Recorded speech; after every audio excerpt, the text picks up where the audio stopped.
be with you all today. I was also delighted to get the invitation early in the year to attend this conference. I'm the Director of Curriculum, as Ian said, at Newseum Education, and that means that I oversee the development of all of our on-site, off-site, and online offerings. Thank you, Lisa.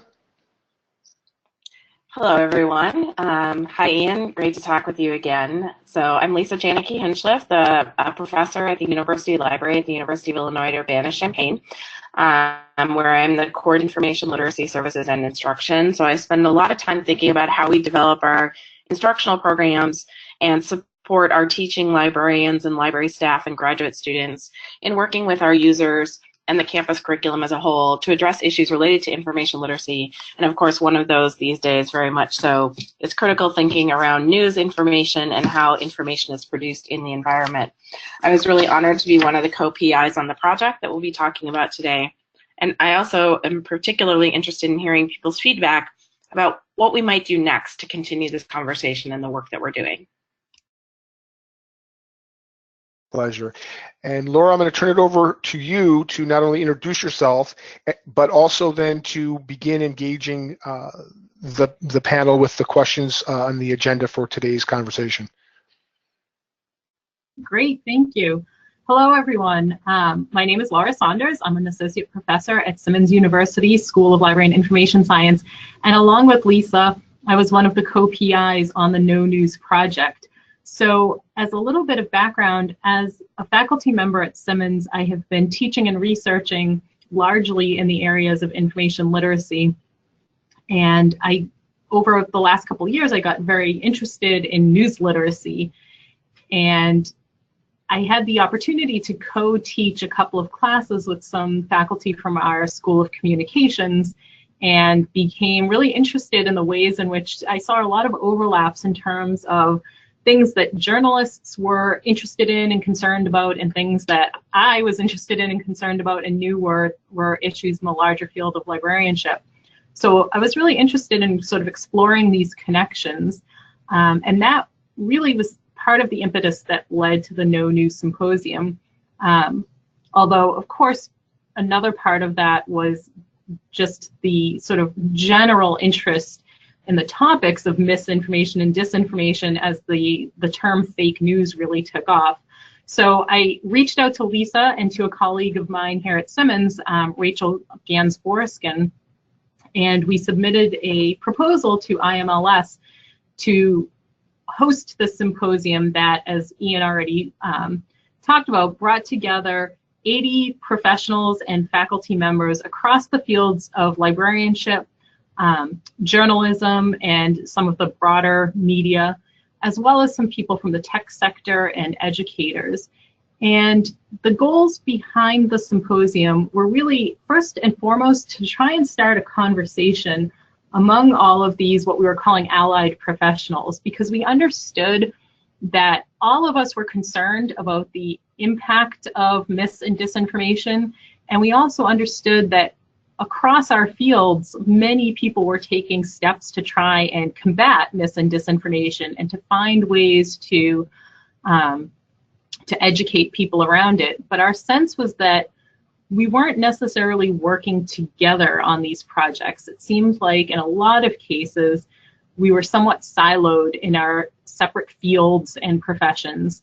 And not only were we maybe then not creating solutions that were as robust as they could be, but we also weren't necessarily reaching as wide an audience as we could, because of course each profession in each field has a slightly different audience. So our idea was to start a conversation, to start thinking about how we could leverage each other's expertise and resources in order to create more robust responses to mis and disinformation. So we really spent the first day of the symposium, as it says here on the slide, around areas of inventory and inform. So looking to see, having people talk about what are the standards, values, and practices around how we create, share, and disseminate and evaluate information across our various professions, and looking to see where are the places that we come together? What were the convergences across the different disciplines? And what were the divergences, or where were the areas where we maybe had slightly different perspectives on what the issues were or how to solve them? And then the next step from there was to really think about how we could start to come together across these fields, so to integrate and incorporate, and to develop some solutions or responses that would be perhaps more collaborative than the ones that we were seeing so far. So in day two, day two was run almost in a sort of hackathon model, where we had people getting together in groups mixed across disciplines, and we had people work through facilitated brainstorming sessions where they first brainstormed different ideas to work together on solutions to mis and disinformation. And then we had them really refine those ideas around the idea of libraries as living laboratories. So the idea was to try and come up with solutions that would leverage the space, whether it was the virtual or physical space of the library, and the sort of high public trust in this particular institution, to leverage that space in order to create and implement solutions that would be collaborative. And so through the second day, we had people refine those ideas, come up with proposals, and finally we ended up with 9 proposals that were written up more or less as press releases. So this was the Innovate and Initiate, where each group presented a relatively fully formed proposal that drew on the collective expertise of our different fields to propose a solution for mis and disinformation.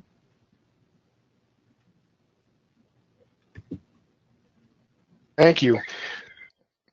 Turning this on over to you now, Lisa, for this component. Yeah, one of the questions, that we've been asked a few times, and I think is really a useful thing to be upfront about, is why we talk about mis and disinformation in the context here, rather than using just the term fake news. So I think that one of the things we wanted to signal is that we recognize that there's actually a variety of kinds of problematic information in our environment that we need to be aware of. And the term fake news was sort of papering over some of these kinds of differences that we want to be aware of. So we particularly want to talk about this distinction between misinformation and disinformation. So misinformation is, as we say here, inaccurate information that is unknowingly shared. So something that turns out to be wrong, but not shared in the sense that it was intended to mislead, it just turned out to be wrong. We have a lot of misinformation in our lives, right? Anytime you show up somewhere expecting it to be open and it's closed, or vice versa, and this is the kind of misinformation. Disinformation, in contrast, is false or misleading information that is knowingly shared. In other words, there's an intention to lead somebody into a state of being deceived. So that's also really important for us to be aware of, because I think we can see any number of cases as we look sort of out into the world of news, where particularly governments may be engaging, or companies might be engaging in acts of disinformation, seeking either through provision of information or suppression of information to create a false narrative or false sense of things through disinformation. Fake news is one of the tricky things for us here, because functionally in our discussions, it's currently functioning in 2 ways. One is fake news that is a type of disinformation. But the other is when fake news itself, the claim that something else is fake news, is itself disinformation. So many times we see disinformation, we see fake news, and we say, oh, that's fake news, someone's trying to mislead us. So that's one kind of fake news. The other kind of fake news is when something is true and it is known, But when somebody in a position of power or otherwise influence wishes to make us perceive it differently, and so it will get labeled fake news, even though it is known to be true. And so in that case, the claim of fake news itself is the fake news. So trying to sort of like be clear that we're dealing with a really complex set of different kinds of issues here from the get-go, so we wouldn't fall into the trap of just sort of thinking that we were dealing with a really simplistic notion and idea. So that was the background to why, when we wrote the grant proposal, we really stepped back from sort of the common sort of like fake news that we were hearing, and said, no, like, if we're going to dig into this topic, we need to think about its complexities and its boundaries and the different ways it can be understood. And I think ultimately that really made our conversation at the symposium a lot deeper. I agree, getting to quote unquote no news. So thanks for that framing, Lisa. Now, kind of before we jump into this, Anna, we don't have a slide on this, folks, but Anna, it was interesting, your participation at the symposium, kind of representing a museum. What motivated you to participate on behalf of Newseum, and maybe a quick, what exactly is Newseum? Sure. Well, I'll start with the second one first. The Newseum is a museum in Washington, D.C., right on Pennsylvania Avenue, that is dedicated to educating the public about the 5 freedoms of the First Amendment, and in particularly freedom of press. So at Newseum Education, we've been working in this issue of First Amendment education and at the same time media literacy education for about 20 years, because we see them as intimately entwined, that you can't fight for your rights or stand up or appreciate your rights if you don't know what they're about, but also you can't understand their value when you don't now know how to sift through information about your rights. So we at the Newseum saw a really natural fit to piggyback on what Laura said at the beginning. Museums also have a very high trust rate amongst the public, and we see ourselves very much as working hand in hand with our sister organizations of libraries, as we both exist to serve the public and try and help increase the literacy, and particularly media and news literacy, of our audiences. So any chance to keep sharing ideas and trade resources was, of course, very appealing to us.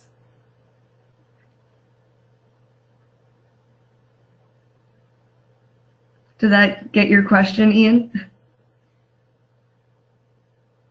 Appreciate that, and we'll get back to you in a bit in terms of how professionals across various industries can work together around this. And so, turning this back over to you, Laura, let's talk a bit about the commonalities and divergences that emerged, and let's make sure that we also give an overview of a little deeper of the white paper, etc. So let's have some conversation around that. And for the folks who are on the webcast, what you're looking at on this slide was a real-time artist listening to our conversation and drew this this amazing mural during the conversation. So what you're seeing here is actually an artistic rendering of what we were talking about. So Laura, turning it over to you. Great, thank you. Yes, thank you, Ian, for setting that up. Having the visual scribe at the symposium was really helpful, and I always get asked this question, so I'm going to just go ahead and say that the woman's name was Sita Magnusson, and you can see in the lower right-hand corner of the slide the word depict is the company that she works for, so if you want to follow up on that. But exactly what we were doing in large part in the first day was to talk about the different ways in which each of our professions values information, the different standards and practices we have around creating, disseminating, and evaluating information. And in terms of convergences, or the things that it seemed were really valued across fields, one thing that really stood out is perhaps obvious, but each of the fields that were represented at this symposium the professionals were really concerned about the quality of information that they were either creating or disseminating, and they were concerned with how to signal authority and credibility. So a lot of the discussion was around how do we help the people that we are disseminating information to, how do we help them to understand what information is authoritative and credible. Each of the professionals were also really concerned with the idea of building trust. So, Anna mentioned, and I mentioned, that museums and libraries tend to have high public trust. Across the media, there's more variability in terms of trust. And so, and also in the tech sector, there's variability in terms of how much the public trusts these companies. And so there was discussion about how we can build more trust. Professionals were also concerned about being transparent, both with their information and in their practices, so that they could give people perspectives on different issues without lending more bias to the discussion. There were concerns about market pressures on content. One of the things we discussed is that information is not free, and so we are either there's a cost to creating the information, for instance, for the journalists, for creating and disseminating, for librarians in terms of purchasing and facilitating access. And so we were concerned with how these pressures impact what we're able to do. And there were also convergences around wanting to connect communities with information and provide some instruction for people on how to evaluate information. And there was also a large concern around creating space for civic and civil discourse. There was definitely a feeling that we needed to have those spaces, again, either physically or virtually. There were also some places where the professions diverged a little bit. One was around understanding that public libraries in particular have a unique space because they are publicly funded, and therefore they have to sort of negotiate that role. There was also a little bit of a divergence in terms of journalists being concerned with correcting the record when misinformation gets out there, and there being some concern among librarians about preserving the record, even the mistakes or the misinformation, so that you would have that historical record. And then finally, there was some discussion around neutrality, whether our professions should strive for neutrality, whether they even could strive for neutrality. And so there was some suggestions about thinking about other words like fairness, even-handedness, and open-mindedness. And then finally, one last thing I think was thinking about how there were some differences in terms of thinking about how people relate to information, in terms of libraries being perhaps most focused on providing access and creating public spaces, and spaces that were safe for exploration.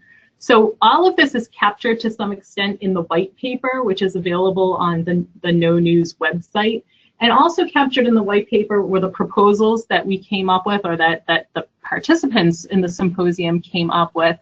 And there were 9 proposals altogether. Just in the interest of time, I can't summarize all of them here, but I'd like to just touch on a couple that seem to be very popular among the group. And one was thinking about a news maker space. So finding a space in a public or an academic library where the librarians could collaborate with local journalists and news outlets to provide people not just with the tools, like the multimedia tools to create their own news, but also with guidance in terms of how you create and evaluate stories in order to share good information. Another one was focused on specifically helping teens to tell their story and create their news. And then there was another one that the title of this one was #CheckItOut. And the idea was to bring together public or academic libraries, have them work with their local news outlets to do fact checking, almost on the lines of like a Snopes or a PolitiFact, but where the focus could be a little bit more on local news that might be of sort of high interest and high impact for the local community. Thank you very much for that, Laura. I think, my takeaway when I was there was clearly what you were talking about in terms of the monetization behind it, and some of the publishers that I was talking to in the news. So, what was interesting was the conversations around how deeply the journalistic profession cares.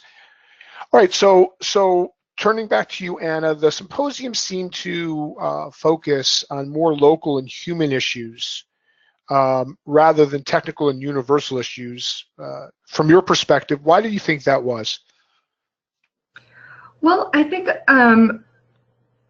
many of us in the teaching profession have been very aware of that top-down solutions, which tend to be technical, don't have a high success rate. And you can see those, for example, in the various iterations that Facebook and Google have gone through already in just the last 18 months of trying to figure out how do you flag news that could be fake, is demonstrably fake, and what do you do with that information? Do you suppress it in search results? Do you put a warning label? And one of Facebook's early efforts was, in fact, to put that warning flag up, and they discovered that it had really very little impact, that the people who were already inclined to be suspicious were not necessarily sharing the article that they saw in their newsfeed, or they were sharing it but with the "can you believe that other people believe this"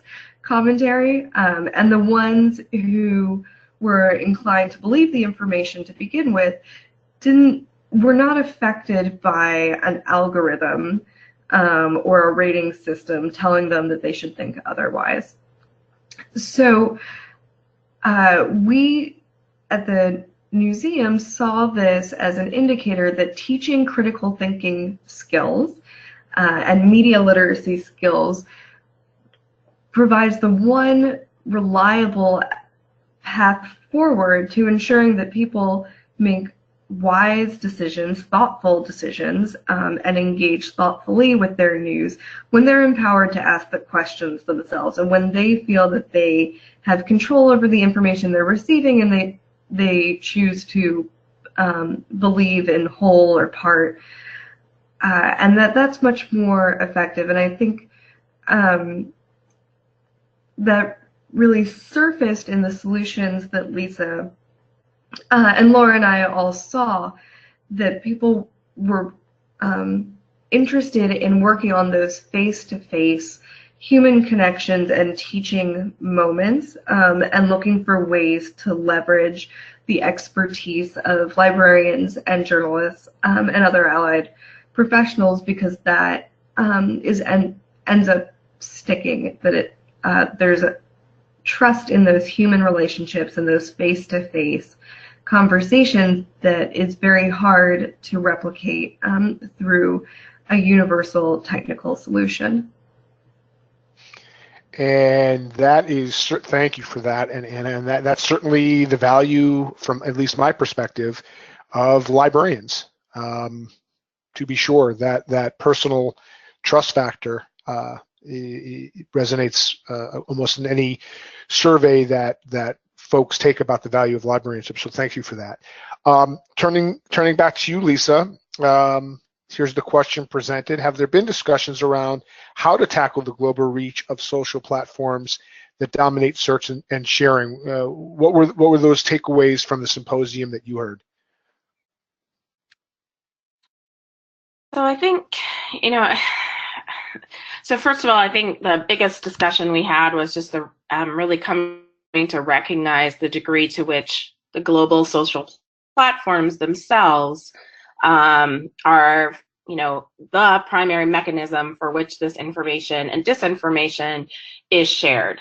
So, and I think we also have become to understand a little bit more that the misinformation, and this is where that framing at the very beginning that I was trying to push for comes into play.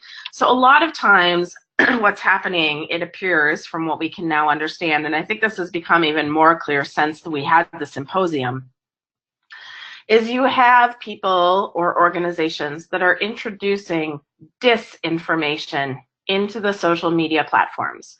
They are very much intentionally trying to create discord, division, etc. So they are disinformation actors.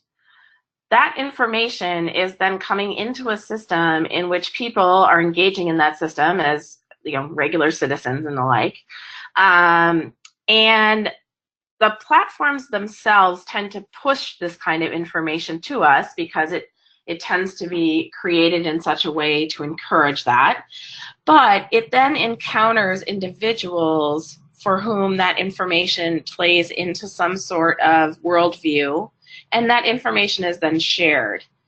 In most cases, those actors are actually actors of misinformation.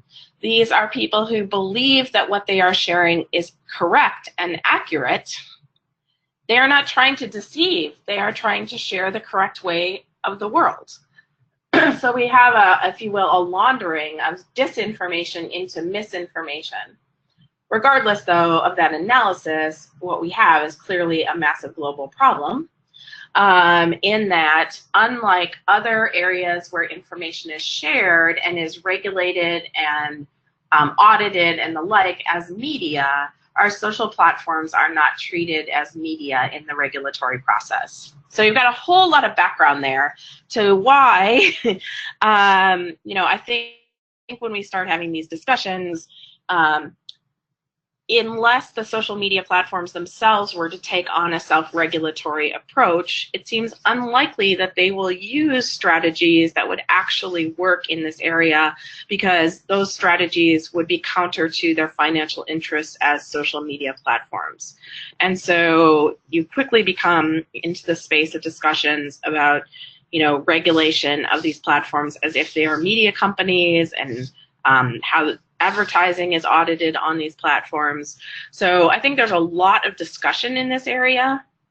It's rather tricky because, of course, these platforms do not stay within national boundaries. And we have the extra challenge that they also do not stay within the regimes of we don't have a worldwide commitment to the First Amendment. That's a US construct, right? And so while there was some discussion of these issues at the symposium, and I've sort of brought in a bunch of scholarship that's come out since that time, I think really what we realized is that for the typical sort of like practicing journalist and librarian, we better not wait and count on these social media platforms changing their ways, because it doesn't seem likely to be happening anytime soon, and our communities and individuals in our communities are being harmed today. So we need strategies that sort of recognize the reality, as opposed to sort of put our hope in some sort of techno futuristic sort of thing that might happen someday. There's a lot to be worked out here, but in the meantime, we have real people being harmed today. And Lisa, before we jump to back to Hannah, was it, from your perspective, the main issue was social platforms as the primary disseminator of disinformation? Was that the key takeaway that you're kind of addressing here? I think the two takeaways. One, it's a platform for rogue actors who wish to engage in disinformation practices. It's a great platform for that. But I think the other thing that really, for me, my takeaway, because we were really fortunate to have a cognitive psychologist, you remember, on the very first day, who also helped us understand sort of how human beings take in information and process it, and why we're susceptible to some of these disinformation practices, which I think is what the takeaway I took then, which is, well, this may be happening on these social media platforms, but it's in the human and in the way we react to this information that we can have our impact. And jumping ahead to a question or somebody probed, that's the real opportunity, but also the challenge: human nature and critical thinking. So thank you for that commentary, Lisa. Yeah, that was helpful. yeah. All right, back to you, Anna. What are some ways professionals can work together to enhance understanding, kind of addressing what Lisa and I were just talking about, to enhance understanding of mis and disinformation? And let me know when you want me to click on the example. Yeah, go ahead. Thanks, Ian. Yeah, please go ahead and open the example. Let's make sure it works. This might take us here and there, folks. So, I'll keep going while we work on this. So, ways that we can work together. We all have a responsibility and the ability to educate fellow news consumers. At NewseumED, we do this in a variety of ways. One is through online and on-site classes for students that are free, fighting fake news, how to outsmart trolls and troublemakers. And we start with that hook of fighting fake news, but then actually spend some time in an audience-appropriate way defining fake news, much like we did at the beginning of this seminar, and looking at specific tactics for identifying it in the moment. We also offer this training in the communities with partners of local librarians, and we think this is a really promising model that we intend to scale up around the country. But the idea behind it is that you bring in outside experts who are neutral. You use the local resources of the librarians to bring in the community where there's already that trust and knowledge, and then work together to share these tips and tricks and practice examples with printouts and, when possible, on phones or any mobile device, so that people really experience it in the moment, just like they would when they're out and about and somebody sends them a link and says, "Can you believe this?" So this is one of the programs that we've been rolling out. We piloted in St. Louis this fall. We're doing it in 20 libraries in the DC metropolitan area this spring, and they're all free. But the premise behind them, again, is that everybody can do this themselves, which is have a conversation-based approach of asking your peers or colleagues to think through, well, why do you just trust this? What makes it suspicious? Is it the all caps or the exclamation points that are there? Is it that you don't see a byline? And taking the moment when you see somebody that you know share incorrect information to say, hey, did you notice that this doesn't have an author? That this website doesn't have an about section? Let's see if we can find more information about it. So never attacking and combining the expertise of locals and outsiders to build trust and have those conversations. And thanks for that. And before we turn it back over to Lisa and Laura to talk about the next steps, I'd like to turn over to Lisa or Laura, hear from you. I mean, as library professionals, particularly you, Lisa, this is pretty much, what you've been dedicating a good part of your career around, is helping others, not just students, but perhaps faculty and even outside the library, understand this. Anything for the folks who are listening, from either of you, ways that you guys are either working within just your library or more broadly to embrace and approach this problem of mis and disinformation?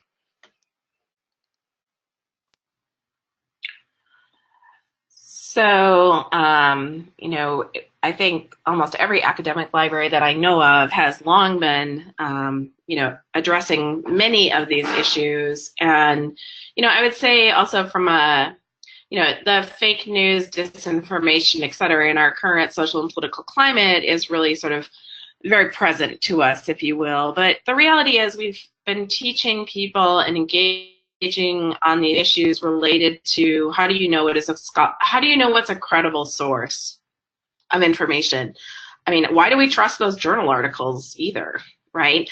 And so, and I think one of the things that I have been particularly thinking a lot about is, you know, how do we help people navigate when things are somewhat unknown, right? I mean, especially with scholarly information, we can have a good example here, right? Scholars are trying to figure stuff out, so we actually don't know the answers in a lot of cases. We have consensus views, we have things that we're pretty sure about, we have things that we're so confident about that we feel we can like recommend policy, but you know, that's a little different than the kind of like, did this thing happen or not kind of thing. So when we bring that into the news, the other thing I guess I've really come to realize is that, you know, historically, librarians really were dealing with, if you will, the final products of information production. So even a newspaper, which might have been today's paper and then you have tomorrow's paper, you had a moment in time where you had today's newspaper. And you felt like the information was fixed in a certain way. And now we have this sort of continuous evolution. And how do we help people understand that something that was published in the paper yesterday, even if it turns out that today we now know something more about it, that doesn't mean that the article yesterday was like fake or was misleading. It was inaccurate, but it was accurate at the time. And so we're really, I think, struggling with the fact that the way information is presented to people online really makes it difficult to sort of say, when was this created? What were the circumstances? And then when you have news articles that are continuously updated, it's even more challenging. So I think that it's really challenged me to think about a lot less about the artifact itself and more about how do we help people come to understand, if you will, the production process of information. That information is produced, it's created at moments in time and in particular contexts and with access to particular resources. And how do we judge that, not in some sort of like, otherwise everything is going to be always wrong, right? So that tips people into cynicism. And we know that tipping people into cynicism is about the worst thing that we could do as they're struggling with these issues, because then they're in the place of where they can't believe anything. And that's not helpful either. So I'm not sure if I gave a great answer there. I think these are some of the things that, you know, as you said, I've been working almost my whole career around these issues. And, you know, I'm really challenged in the last couple of years to sort of unpack my past practices and look at where my teaching strategies no longer align with the information environment that our users are having to navigate. And how do I need to change those teaching practices to reflect the realities of what they're navigating, as opposed to sort of a pristine sort of theoretical information environment, and instead sort of the real information environment, if you will. So Laura, I know I'm curious because you're educating LAS students who are like preparing to enter practice. So, you know, this is me 20 years in, sort of thinking about how things are changing. How is the new LAS student seeing these things? That's a great question. Yeah, I think part of the challenge for new and emerging library professionals, and part of what I am hoping to try and get them to engage with a little more, is both what you said, right? Getting them to think a little bit more about the information process, the information life cycle, both to understand it better themselves and to help their patrons understand it. But I think it's also to get them to move a little bit more into that cognitive space and to understand how people are engaging with the information that they're reading. Because I think that, you know, I don't want to overstate it, but I think there's been a little bit of a tendency in the past for us in the library field to come up with, checklists and, you know, practices that we want to just pass along to our patrons that we think are going to change their behavior, but we can't necessarily change their behavior unless we understand the thinking that is motivating that behavior. So I think it's and that can start with, LIS students thinking about some of that you already referred to, having that cognitive scientist who came to do the keynote and helped us think about people's thought processes. So I think in the field of library science, we need to pay a little bit more attention to that and have that inform our practices and resources and services.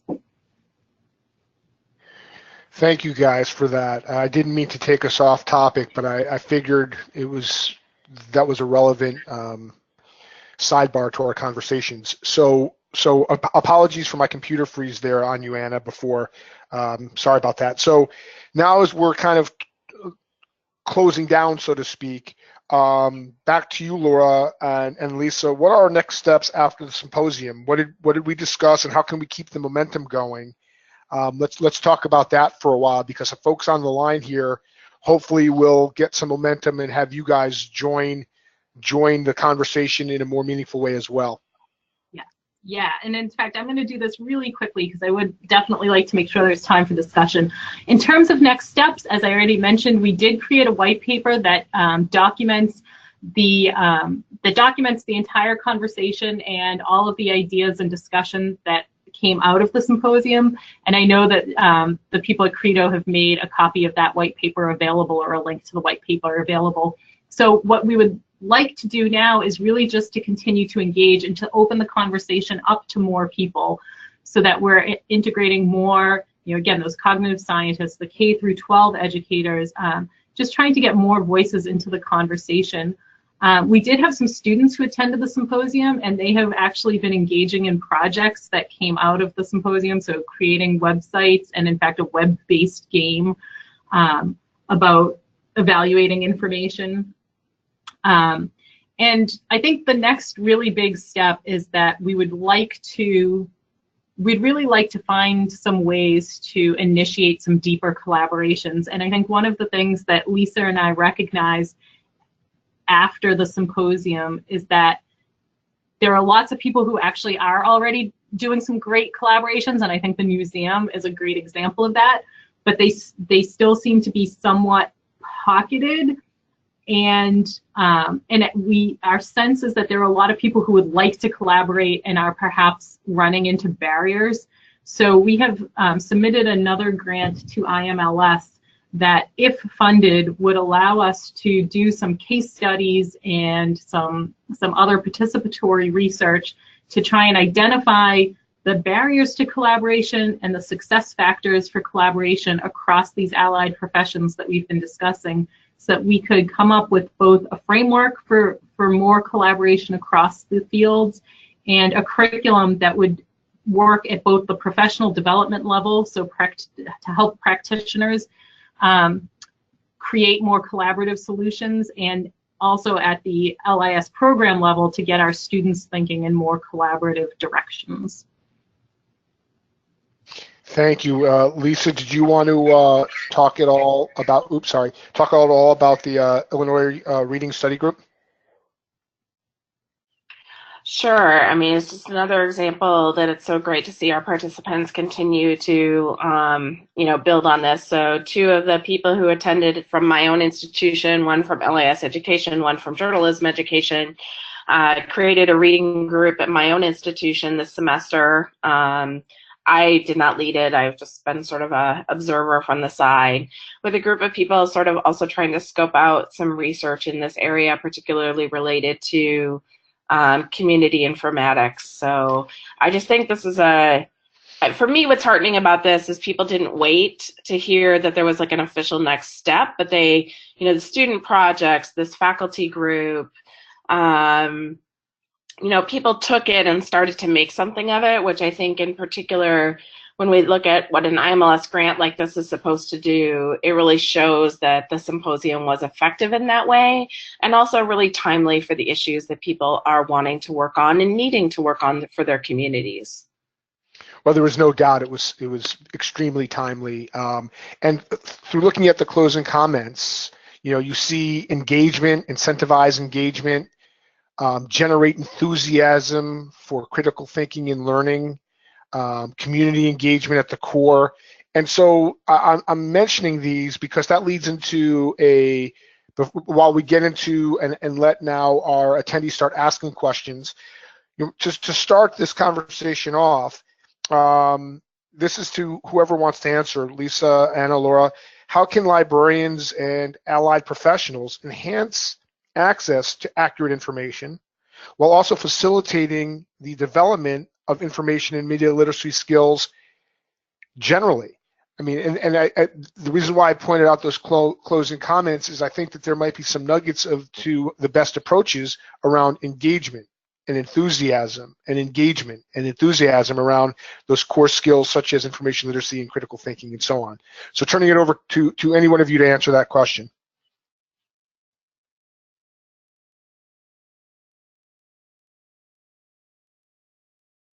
Well, I do think that, and this was Laura, sorry. I do think that what you said as part of the question, Ian, that really the education around news literacy is really the key. And because one of the discussions that we had at the symposium, as you probably recall, is the extent to which we, and by we I mean mostly librarians, but to some extent the other allied professionals as well, to what extent do we expect to play a gatekeeper role when it comes to information? And is it our role, to what extent should it be our role to try and filter out the misinformation, or to try and educate people so that when they do inevitably come into contact with the misinformation, they recognize it? And I think that educational role is really the more important one. And I think that for a couple of reasons, but part of it alludes back to what Anna was saying earlier, Anna and Lisa as well, that the tech solutions, the artificial intelligence solutions that some of the social media companies have come up with, first of all, they don't necessarily seem to be that effective. They don't always catch the fake news. And I mean, let's be honest, the people who are creating the disinformation in particular, I mean, that's their job, is to find ways around those systems. So it's gonna come through, and there's no system, I don't think there's any technology system that can replace a person's critical thinking skills. So I think what we really want to do are find more ways to integrate more information and news literacy instruction across all of our institutions, all of our fields, and all of our practices. And this is Anna, to add on to what Laura is saying, with the trolls and the bots and the people who are just generally misinformed, we have a bit of a whack-a-mole situation, but we also have the speed at which technology is changing and evolving is so fast that if we spend our time trying to teach or come up with a tech solution, it seems like it will be out of date before we can even implement it universally, if we can implement it universally. But the critical thinking skills, those are the timeless ones. The ability is to ask those questions, to be an appropriate level of skeptical without veering into self-defeating cynicism. Those have survived the evolution from the printing press to Facebook, and will serve people beyond whatever social media platforms we are using today and that get developed in the future. So again, the teaching mechanism and the grassroots efforts, the community-based efforts, we think will yield a higher return on investment than a tech solution. Thank you. Lisa, before you jump in, let me actually direct a question to you, and that is, from your perspective, how can librarians become prepared or better prepared, especially those who have left, the school where they learn these skills, prepared to take on an educator role through librarians' understanding of information and media literacy? Or is there a gap there that requires a step back in training? So I think I want to say that I feel like there's sort of two skill sets here, competencies, and one is the kind of competency librarians develop in public services roles related to being able to triangulate information, track down sources, etc. So there's that skill set, and then there's the skill set that's around pedagogy and teaching practice, and that's also something that people can learn to do, and there are best practices, but they're not the same skill sets to help people one-on-one versus to provide some sort of formal curriculum and educational programming. So it really depends on what the person's particular background is. And, it also involves really grappling with, as Laura said, some of our own professional ethos, like what do you do at the reference desk when somebody comes in and essentially is seeking to prove something that you sort of know is wrong, right? Isn't provable because it's not true, right? And so how do we navigate those moments in sort of the multiple ethics we have that we honor the individual's desire to know and learn as self-defined, and then also our obligations to sort of quality information and education. So, I mean, I don't think the biggest challenges here are actually about being educated to do this work. I think the biggest challenges are about the fact that we're actually trying to do a lot of different things, and they're putting some of our values and ethical systems into some tension with each other. And, as librarians, we very much have been sort of educated to not judge the patron's inquiry, right? And to not bring our own beliefs about, say, a particular issue into the reference interview or the teaching process.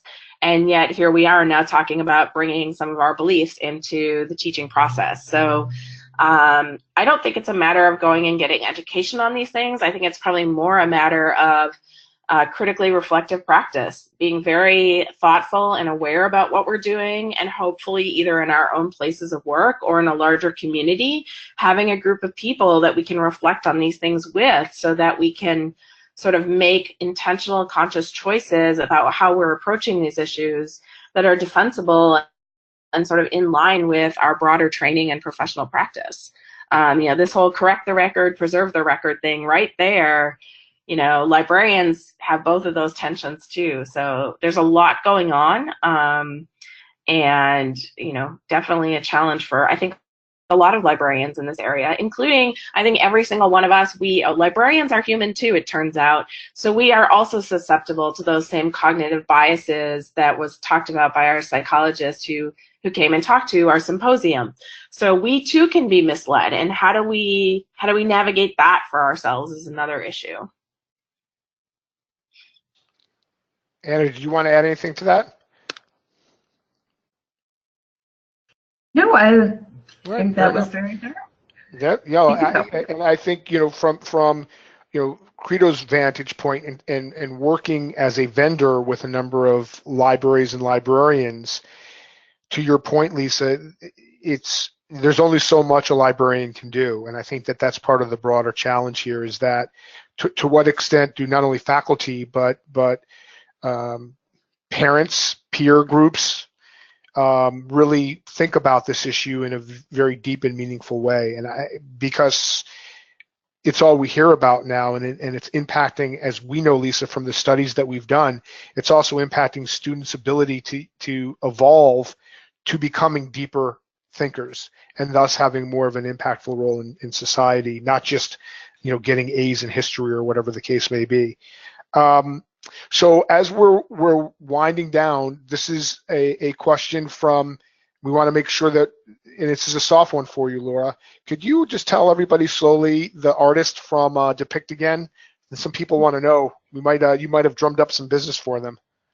Absolutely. Her name is Sita, S-I-T-A Magnuson. And her company, her website is called Depict, but it's just D-P-I-C-T.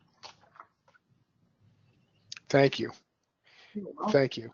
All right, so we're kind of at the end of the hour, and so I can't thank you, Laura and Lisa, enough for your efforts of getting this in front of IMLS and making the symposium happen. And Anna, your participation at the symposium and today. As folks know, this is pretty much all Credo is about, providing support and pathways to library instruction. And so if you're interested in other such topics in the area of information literacy, please visit the learning community that Kristen has put into the chat for you. It's there 24/7. Again, as a reminder, there will be recording of the webinar shared within about 24 hours, and there'll be a short survey, very short, shared directly after the webinar. So if you'd be kind enough to take that, please. If not, wait till the email.